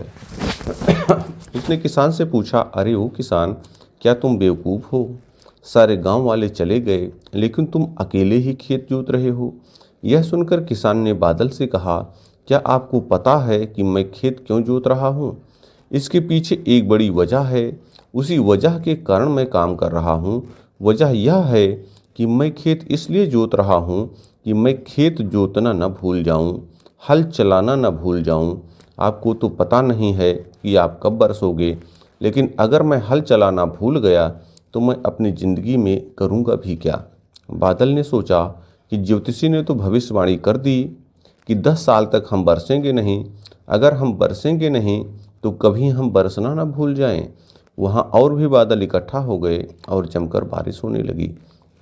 दोस्तों, ये छोटी सी कहानी हमें लाइफ में एक बड़ी सीख देती है कि किस्मत या भाग्य हमेशा उसी का साथ देती है जो मेहनत करता है, जो मेहनत करने से पीछे नहीं हटता। आपको अपनी कहानी खुद ही लिखनी होती है, क्योंकि आप खुद ही अपनी लाइफ के हीरो होते हैं। अमेरिका के एक शहर में पेंटिंग्स की प्रदर्शनी लगी हुई थी। उस प्रदर्शनी में बड़े से बड़े व्यापारी आए हुए थे और सभी पेंटिंग्स का आनंद ले रहे थे। एक बिजनेसमैन जिसका नाम जॉन था, वो बार बार एक ही पेंटिंग को बहुत समय तक देख रहा था और उसे लग रहा था कि उस पेंटिंग में कुछ संदेश छिपा हुआ है। दूसरे लोग उस पेंटिंग को खरीदने में किसी भी प्रकार का इंटरेस्ट नहीं दिखा रहे थे। जॉन ने पेंटिंग बनाने वाले से पूछा, तुमने यह पेंटिंग एकदम अजीब तरह से बनाई है। ज़रूर तुमने एक बड़ा मैसेज देने के लिए यह पेंटिंग डिज़ाइन की है। मुझे बताओ, क्योंकि मैं इस पेंटिंग को खरीदना चाहता हूँ और इसके लिए मैं तुम्हें मुँह मांगी कीमत दे सकता हूँ। चित्रकार ने जॉन से मुस्कुराते हुए कहा, सर, मैंने इस चित्र में एक इंसान ही बनाया है। सभी लोगों को यह थोड़ा अजीब लग रहा है क्योंकि इस चित्र में जो लड़की है उसका चेहरा उसके बालों से पूरी तरह ढका हुआ है। पैरों पर मैंने पंख लगा दिया है और इसके सिर के पीछे के हिस्से को मैंने पूरी तरह से गंजा बना दिया है। तो मुझे बताओगे कि ये किस तरह से एक इंसान का चित्र है? जॉन ने कहा, सर, यह चित्र अवसर को दर्शाता है। जब अवसर हमारे सामने होता है तब हम उसे देख नहीं पाते क्योंकि उसका चेहरा बालों से ढका हुआ होता है। मैंने इसके पैरों पर पंख लगाए हैं क्योंकि अवसर को जब हम पहचान नहीं पाते तो वह तुरंत ही उड़ जाता है। इसके सिर के पीछे हिस्से को गंजा इसलिए बनाया है क्योंकि जब हमें पता चलता है कि बालों से ढका चेहरा अवसर का है और वह पैरों में पंख लगाए उड़ रहा है, तब हम उसे पीछे से पकड़ने की कोशिश करते हैं, लेकिन पीछे का हिस्सा गंजा होने के कारण हम उसे पकड़ नहीं पाते और अवसर हमारे हाथ से निकल जाता है। जॉन उस चित्रकार की बातें सुनकर हैरान हो गया और उसने उस पेंटिंग को खरीद लिया। आज वह एक बड़ी सीख लेकर वहाँ से निकला। दोस्तों, हम सब कभी न कभी अपने जीवन में इस वाक्य का इस्तेमाल करते ही हैं कि हमें उस समय अवसर नहीं मिला, नहीं तो। अवसर न मिलने की बात कहना एक पूरा बहाना बनाने के समान है। कई बार लोग बड़े अवसर या सही अवसर के इंतज़ार में बैठे रहते हैं और उनका कुछ भी नहीं हो पाता। सही अवसर या बड़े अवसर का इंतज़ार मत करें। अवसर हमेशा आपके सामने से निकल जाएगा। आपको बस उसे पहचानना है और उसके चेहरे से ढका बाल खींचना है। अवसर छोटा या बड़ा नहीं होता, इसलिए बड़े अवसर के इंतज़ार में खाली मत बैठे रहिए। हर अवसर का लाभ उठाइए। अवसर का बहाना बनाकर आप अपनी जिम्मेदारी से कब तक भागते फिरेंगे? अवसर का निर्माण कीजिए क्योंकि सब आपके हाथ में है। भगवान ने आपको पूरी तरह से सक्षम बनाकर भेजा है, इसलिए आगे बढ़िए और अवसर को पकड़िए। एक बार गौतम बुद्ध के पास एक शिष्य आया। उसने बुद्ध से कहा, कृपया आप मुझे अपना शिष्य बना लें। मैं आपसे बहुत सारी ज्ञान की बातें अर्जित करना चाहता हूँ। मैं आपसे बहुत सी ऐसी बातें सीखना चाहता हूँ जिससे मेरी ज़िंदगी भी आपकी तरह बन सके। कृपया मुझे शिक्षा दीजिए। बुद्ध ने उस व्यक्ति को देखा और कहा, बेटे, ये तुम मुझसे शिक्षा ग्रहण करना चाहते हो, कुछ भी सीखना चाहते हो तो 10 दिन बाद वापस आना। वह व्यक्ति वहाँ से लौट गया और 10 दिन वापिस आकर उसने बुद्ध से यही बात दोहराई कि उसे उनसे सीखना है। इस बार भी बुद्ध का यही जवाब था कि यदि सीखना है तो 10 दिन बाद आओ। यही क्रम कई महीनों तक चलता रहा। आखिर इस बार शिष्य ने गौतम बुद्ध से पूछ ही लिया कि आप मुझे हमेशा ऐसे टालते ही क्यों रहते हैं, कृपया मुझे शिक्षा दीजिए। इस पर बुद्ध ने उस व्यक्ति से कहा, बेटे जाओ 1 गिलास पानी लेकर आओ। वह व्यक्ति उनके कहे अनुसार उनके लिए 1 गिलास पानी लेकर आ गया। बुद्ध ने उसे फिर से कहा, इसके अलावा 1 गिलास पानी और लेकर आओ। वह उनके कहे अनुसार फिर से 1 गिलास पानी ले आया। अब बुद्ध ने कहा, इस 1 गिलास का पानी दूसरे गिलास में डाल दो। वह व्यक्ति बोला, महाराज यदि मैंने ऐसा किया तो पहले गिलास का पानी पूरी तरह से बिखर जाएगा लेकिन समाएगा नहीं। बुद्ध ने समझाते हुए अब उस व्यक्ति से कहा, बेटे यही तो मेरा जवाब है। तुम सीखने के लिए तैयार नहीं हो। पहले से ही तुम्हारे अंदर इतने सारे पूर्वाग्रहों के ज्ञान भरे हुए हैं कि उन्हें तुम शाश्वत मानते हो। ऐसे में तुम नई चीज़ कैसे सीख सकते हो? यदि तुम्हें कुछ नई बातें सीखनी हैं तो इस बात का तुम्हें त्याग करना ही होगा कि तुम एक ज्ञानी हो। यदि तुम खुद से यह कहते रहोगे कि तुम्हें हर बात का ज्ञान है तो तुम कभी भी कुछ सीख नहीं पाओगे। इसलिए 1 गिलास पानी को पहले खाली करो, तभी जब तुम उसमें दूसरे गिलास का पानी डालोगे वह उसमें समाएगा।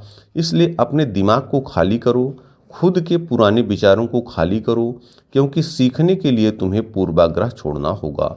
वह व्यक्ति बुद्ध की बातें समझ गया और उसने 1 गिलास पानी को खाली कर उसमें ज्ञान की बातें अर्जित करने की सोची। दोस्तों, हम लोगों का दिमाग पैराशूट की तरह रहता है। जब तक वह खुलता नहीं तब तक वह किसी काम का नहीं। उसी तरह हमारा दिमाग खुलने पर ही काम करेगा। या यह कहें कि यदि हमें इसमें नई नई बातें सीखनी है तो हमें पहले अपने दिमाग को खाली करना होगा। दोस्तों, यह कहानी तब शुरू होती है जब गौतम बुद्ध अपने शिष्यों के साथ लंबा सफ़र तय करके एक सुंदर गांव पहुंचे। गौतम बुद्ध ने कुछ दिन उसी गांव में रुकने का निश्चय किया। गौतम बुद्ध के आने का समाचार गांव में आग की तरह फैलने लगा और कुछ ही देर में गौतम बुद्ध के आसपास लोग इकट्ठा होने लगे और भीड़ बढ़ गई। लोग कई तरह की समस्या लेकर वहां आने लगे। तभी एक बुजुर्ग रोते हुए गौतम बुद्ध के पास आए और बताने लगे, तथागत मेरा बेटा कुछ काम नहीं करता, गरीबी और कठिनाइयों के लिए ईश्वर को दिन रात कोसता रहता है। जब मैं समझाता हूँ तो मुझसे ही बहस करने लगता है और घर का माहौल खराब हो जाता है। तथागत मैं जानता हूँ कि वह अपना नुकसान कर रहा है, लेकिन मुझे समझ नहीं आता कि मैं उसे सही रास्ते पर कैसे लाऊं। गौतम बुद्ध मुस्कुराए और बुजुर्ग व्यक्ति से बोले, आप कोई बहाना बनाकर अपने बेटे को मेरे पास ले आइए। बुजुर्ग व्यक्ति ने कहा, तथागत मेरा बेटा किसी की बात नहीं सुनता, सबसे बहस करता है। मुझे डर है कहीं वो आपको भी कोई गलत बात ना कह दे। बुद्ध मुस्कुराए और बोले, चिंता मत करो, तुम बस उससे कहना कि मैं उसकी सारी समस्याओं का समाधान कर दूंगा। गौतम बुद्ध की बात सुनकर कुछ लोग बुजुर्ग के साथ उसके बेटे को बुलाने के लिए चल पड़े। दोपहर का समय था। लड़का अपने कमरे में सो रहा था। घर पहुंचते ही सबने उसे जगाया और उसे समझाना शुरू किया, लेकिन लड़का साथ चलने को तैयार नहीं हुआ। वह बस एक ही बात दोहराता रहता कि सारे साधु पाखंडी और नकली होते हैं, मैं इनकी बातों में आने वाला नहीं। लेकिन जब गांव वालों ने उसे बताया कि बुद्ध उसकी हर परेशानी का समाधान कर देंगे, तब जाकर वह गौतम बुद्ध से मिलने को राजी हुआ। अपने बेटे को लेकर जब बुजुर्ग व्यक्ति गौतम बुद्ध के पास पहुंचे तो लड़का बुद्ध को उल्टा बोलने लगा, किस बात के लिए आपने मुझे यहाँ बुलाया? अगर आप यह चाहते हो कि मैं ईश्वर को कोसना बंद कर दूं, तो मैं ऐसा कभी नहीं करूँगा, क्योंकि ईश्वर ने मुझे इस बेकार शरीर के अलावा दिया ही क्या है? धन जो शरीर के लिए जरूरी है वह तो मुझे मिला ही नहीं। अगर आप मेरी धन की समस्या खत्म कर सकें तो ठीक है, नहीं तो अपना बोरिया बिस्तर समेटिए और आगे बढ़िए। लड़के की बातें सुनकर गौतम बुद्ध मुस्कुराने लगे और बोले, मेरे दोस्त, मैं तुमसे ईश्वर की कोई बात नहीं करता, लेकिन याद रखो कि व्यक्ति के सुख और दुख का कारण उसके कर्म ही होते हैं। इसलिए किसी और को कोसने के बजाय अगर तुम मेहनत करोगे तो तुम्हारा जीवन आसान हो जाएगा। गौतम बुद्ध की बात सुनकर वह लड़का आग बबूला हो गया और कहने लगा, मुझे आपके भाषण से तो नींद आ रही है। इससे तो अच्छा मैं घर में सो रहा था। मैं यहाँ सिर्फ आपसे मदद के लिए आया हूँ। अगर आप मेरी समस्या हल कर सकते हैं तो कहें या करें, नहीं तो गांव से चले जाइए या मैं ही यहाँ से चला जाता हूँ। गौतम बुद्ध थोड़ी देर शांत रहे और समझ गए कि यह लड़का बहुत अड़ियल किस्म का है। गौतम बुद्ध उस नौजवान से बोले, मैं एक राजा को जानता हूँ और तुम्हें उससे धन दिलवा सकता हूँ, जिससे ना तुम केवल व्यापार वगैरह कर सकते हो, बल्कि तुम्हें इतना धन मिलेगा कि तुम अमीर बन जाओगे, लेकिन बदले में तुम्हें भी उसे कुछ देना होगा। वह लड़का बोला, मैं राजा को क्या दे सकता हूँ, मेरे पास तो कुछ भी नहीं है। गौतम बुद्ध ने कहा, राजा का एक पुत्र है जो जन्म से नेत्रहीन है। राजवैद्य ने कहा है कि अगर राजकुमार को किसी जीवित व्यक्ति की आंखें मिल जाएं तब वो ठीक हो सकता है। अगर तुम अपनी दोनों आंखें राजकुमार को दे दो तो राजा तुम्हें तुम्हारी वजन के बराबर सोने के सिक्के देंगे, फिर तुम अपना जीवन आराम से बिता सकते हो। यह सुनते ही डर के कारण लड़के ने आंखों पर हाथ रख लिए और जोर से कहा, यह आप क्या बोल रहे हैं?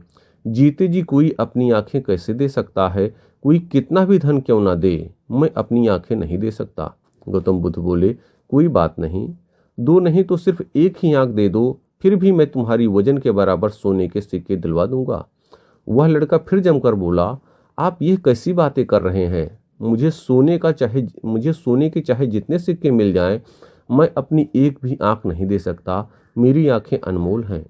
गौतम बुद्ध ने कहा, अगर तुमको और धन चाहिए तो बोलो, राजा मना नहीं करेंगे। तो लड़का बोला, मेरी आंखें अमूल्य हैं, कृपया आप यह कहना बंद कर दें, मुझे किसी भी कीमत पर अपनी आंखें नहीं बेचनी हैं।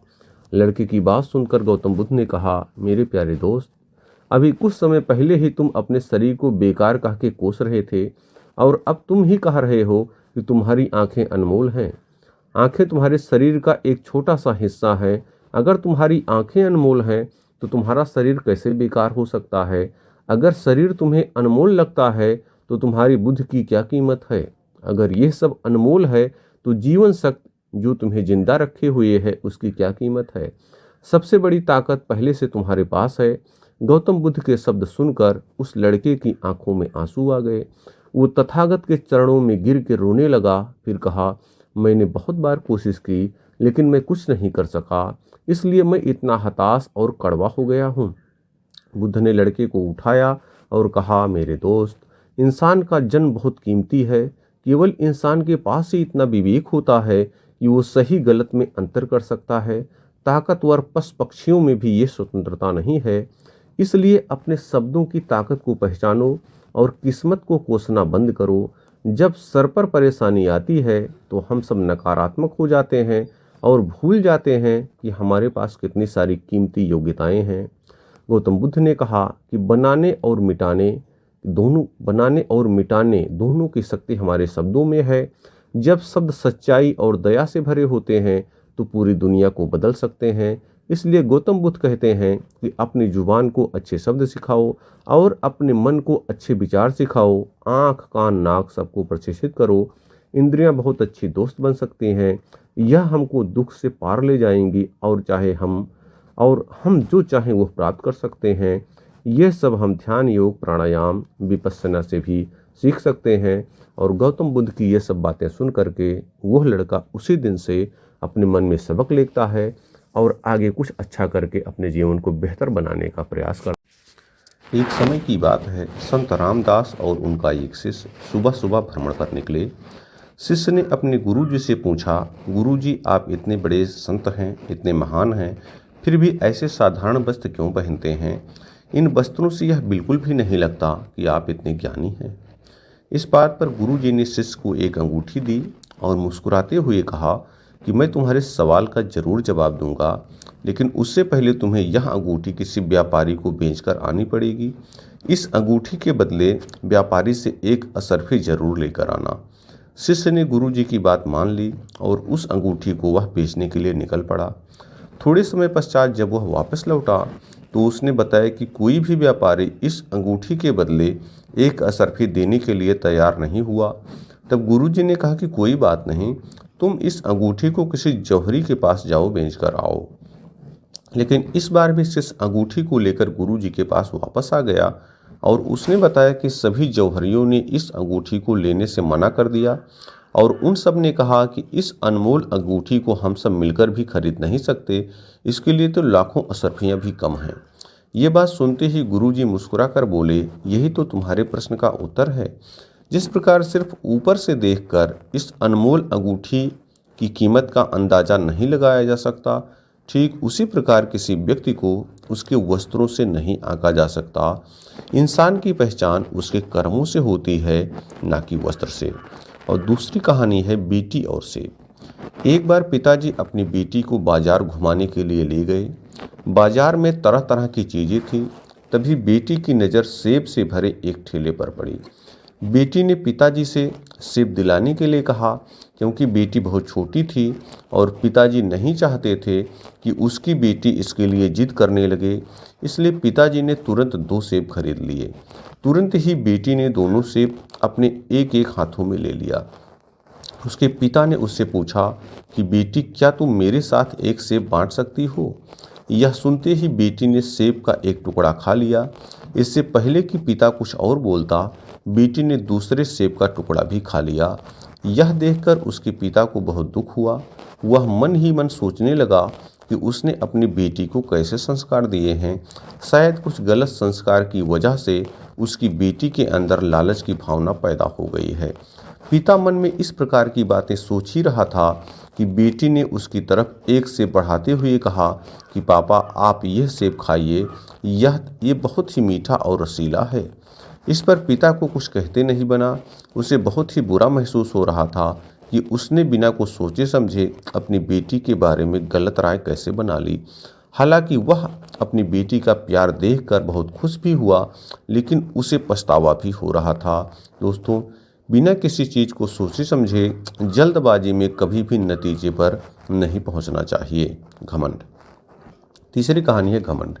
एक बार एक कॉलेज में सेमिनार करवाया गया। सेमिनार में एक ज्ञानी शिक्षक लेक्चर के लिए आया और उसने सभी स्टूडेंट्स से पूछा, क्या आपको पता है कि मैं किस टॉपिक पर बात करने के लिए यहाँ उपस्थित हूँ? सभी स्टूडेंट्स ने कहा कि उन्हें इस बारे में नहीं पता है। इस पर शिक्षक उनसे नाराज हो गया और वहाँ से जाने लगा। कॉलेज प्रबंधन ने उन्हें समझाया और काफ़ी विनती करने के बाद वह शिक्षक स्टेज पर आया और फिर से उसने वही सवाल दोहराया। इस बार सभी स्टूडेंट्स ने हाँ में हाँ जवाब दिया, लेकिन वह ज्ञानी शिक्षक फिर से नाराज हो गया और सेमिनार छोड़कर चला गया। बहुत मिन्नतें करने के बाद वह ज्ञानी शिक्षक एक बार फिर से स्टेज पर आया और उसने वही प्रश्न दोहराया, लेकिन इस बार स्टूडेंट ने उससे कहा, सर, हम सब अज्ञानी हैं और आपकी बातें हमें समझ में नहीं आती हैं, इसलिए कृपया अपना कीमती ज्ञान हम पर खर्च न करें। यह कहकर सभी छात्र उस हाल से चले गए और वह ज्ञानी शिक्षक अकेले खड़ा रह गया। साथ ही उसका घमंड भी चूर चूर हो गया कि वो बहुत ज़्यादा ज्ञानी है। दोस्तों, इंसान को अपनी लाइफ में कभी भी घमंड नहीं करना चाहिए, वरना वह अकेला ही रह जाता है। दोस्तों, यह कहानी तब शुरू होती है जब गौतम बुद्ध अपने शिष्यों के साथ लंबा सफ़र तय करके एक सुंदर गांव पहुंचे। गौतम बुद्ध ने कुछ दिन उसी गांव में रुकने का निश्चय किया। गौतम बुद्ध के आने का समाचार गांव में आग की तरह फैलने लगा और कुछ ही देर में गौतम बुद्ध के आसपास लोग इकट्ठा होने लगे और भीड़ बढ़ गई। लोग कई तरह की समस्या लेकर वहां आने लगे।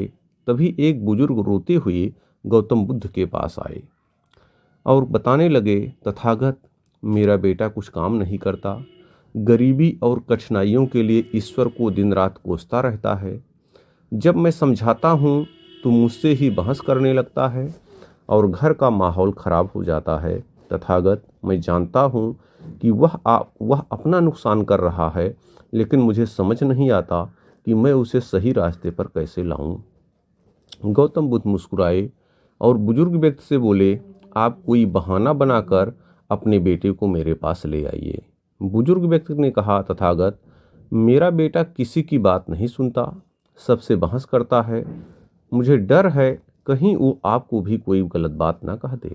बुद्ध मुस्कुराए और बोले, चिंता मत करो, तुम बस उससे कहना कि मैं उसकी सारी समस्याओं का समाधान कर दूंगा। गौतम बुद्ध की बात सुनकर कुछ लोग बुजुर्ग के साथ उसके बेटे को बुलाने के लिए चल पड़े। दोपहर का समय था। लड़का अपने कमरे में सो रहा था। घर पहुंचते ही सबने उसे जगाया और उसे समझाना शुरू किया, लेकिन लड़का साथ चलने को तैयार नहीं हुआ। वह बस एक ही बात दोहराता रहता कि सारे साधु पाखंडी और नकली होते हैं, मैं इनकी बातों में आने वाला नहीं। लेकिन जब गांव वालों ने उसे बताया कि बुद्ध उसकी हर परेशानी का समाधान कर देंगे, तब जाकर वह गौतम बुद्ध से मिलने को राजी हुआ। अपने बेटे को लेकर जब बुजुर्ग व्यक्ति गौतम बुद्ध के पास पहुंचे, तो लड़का बुद्ध को उल्टा बोलने लगा, किस बात के लिए आपने मुझे यहाँ बुलाया? अगर आप यह चाहते हो कि मैं ईश्वर को कोसना बंद कर दूं, तो मैं ऐसा कभी नहीं करूँगा, क्योंकि ईश्वर ने मुझे इस बेकार शरीर के अलावा दिया ही क्या है? धन जो शरीर के लिए जरूरी है वह तो मुझे मिला ही नहीं।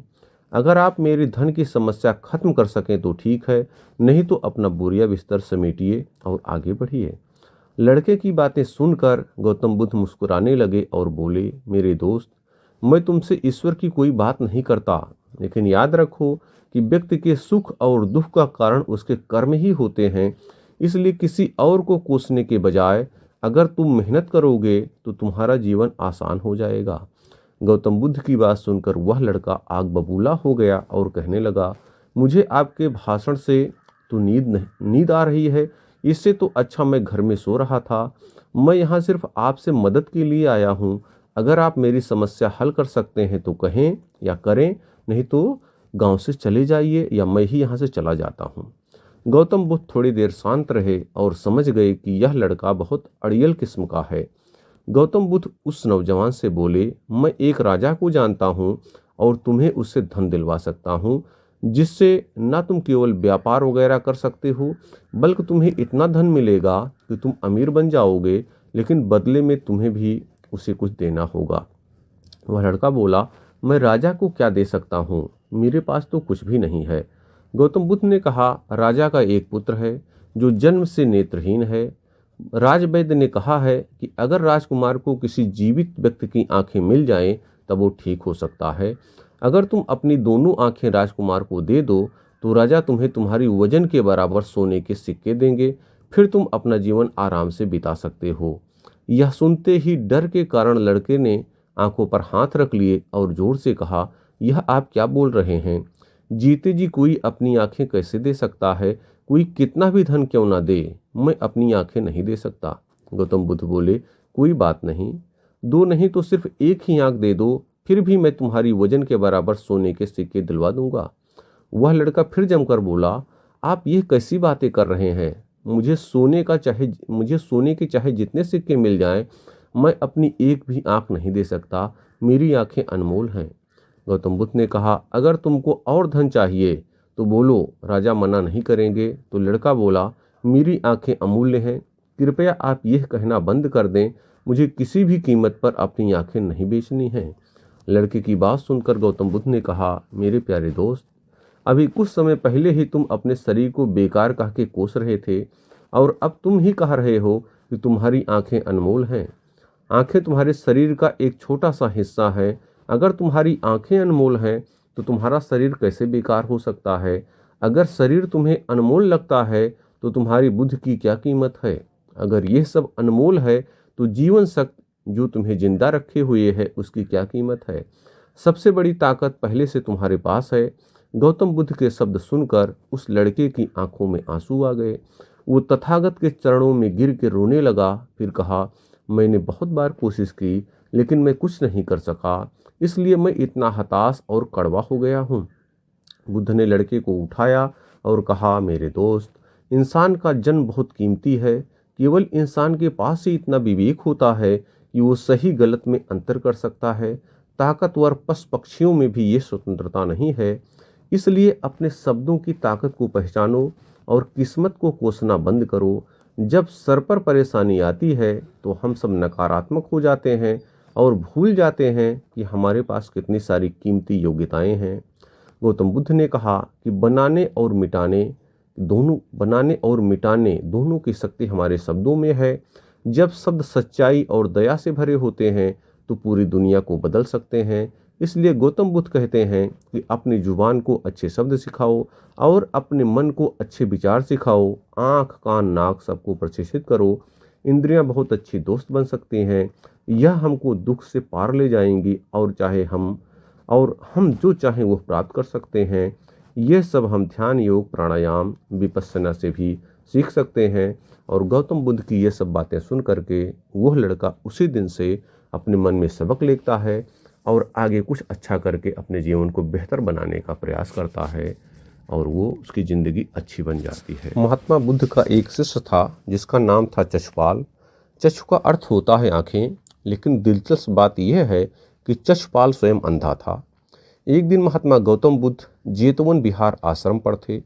चक्षुपाल उनसे मिलने आए और बुद्ध को अपना श्रद्धा प्रणाम देने के बाद आश्रम में ही रुक गए। एक दिन बुद्ध के कुछ भिक्षुओं ने कुछ मरे हुए कीड़ों को चशपाल की कुटी के बाहर पाया। इसके बाद उन्होंने चशपाल की निंदा करना शुरू कर दी। बुद्ध ने जब शिष्यों की शिकायत सुनी तो उन्होंने उनसे पूछा कि क्या तुम लोगों ने चशपाल को कीड़ों मकोड़ों को कुचलते अपनी आंखों से देखा है? तो सभी शिष्यों ने मना कर दिया कि उन्होंने अपनी आंखों से तो कुछ भी नहीं देखा।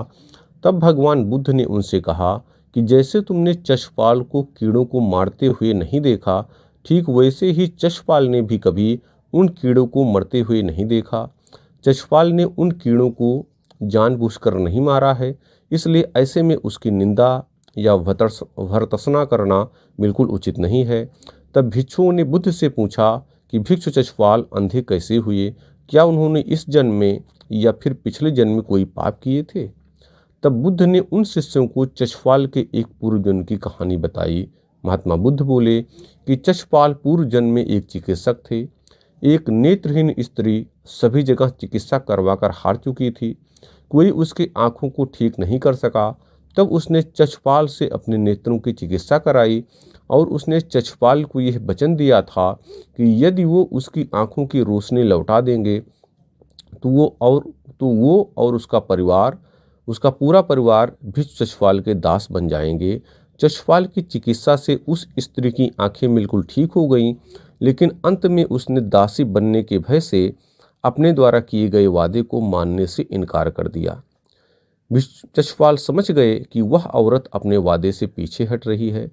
चशपाल जो कि चिकित्सक थे, उन्हें तो यह पता था कि उस स्त्री की आंखें ठीक हो गई हैं और वह झूठ बोल रही है, लेकिन उसे सबक सिखाने के लिए और बदला लेने के लिए उन्होंने एक ऐसी दवा दे दी जिससे वह जीवन भर के लिए अंधी हो गई। लेकिन फिर भी चशपाल को उस पर जरा भी दया नहीं आई और इसी पाप के फलस्वरूप अगले जन्म यानी इस जन्म में चशपाल को अंधा बनना पड़ा और अपने इसी पाप के कारण चशपाल को और कई जन्मों तक अंधा बनकर पैदा होना पड़ेगा। चशपाल के पूर्व जन्म की कहानी सुनाने के बाद महात्मा बुद्ध ने अपने शिष्यों से कहा, कोई भी इंसान अगर अशुद्ध मन के साथ कुछ बोलता या करता है तो दुख उसी तरह से उसके पीछे चलने लगते हैं। दोस्तों, यह कहानी हमें सिखाती है कि अगर हम गलती से कुछ गलत कर बैठते हैं और उसका मकसद किसी को ठेस पहुंचाना नहीं होता तो इसे बुरा नहीं माना जाता।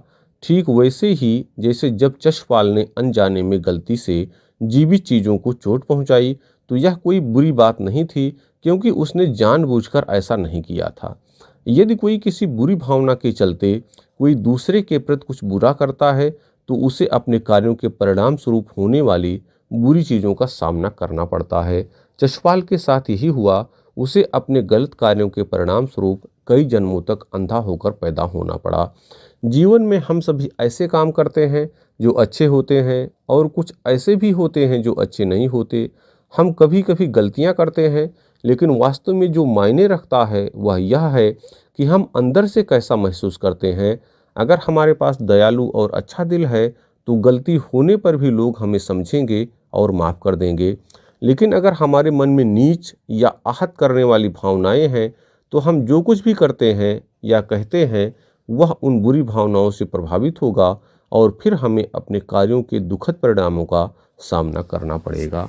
और हमको दुख उठाना पड़ेगा। तो कोशिश कीजिए कि आप जानबूझकर किसी का अहित न करें।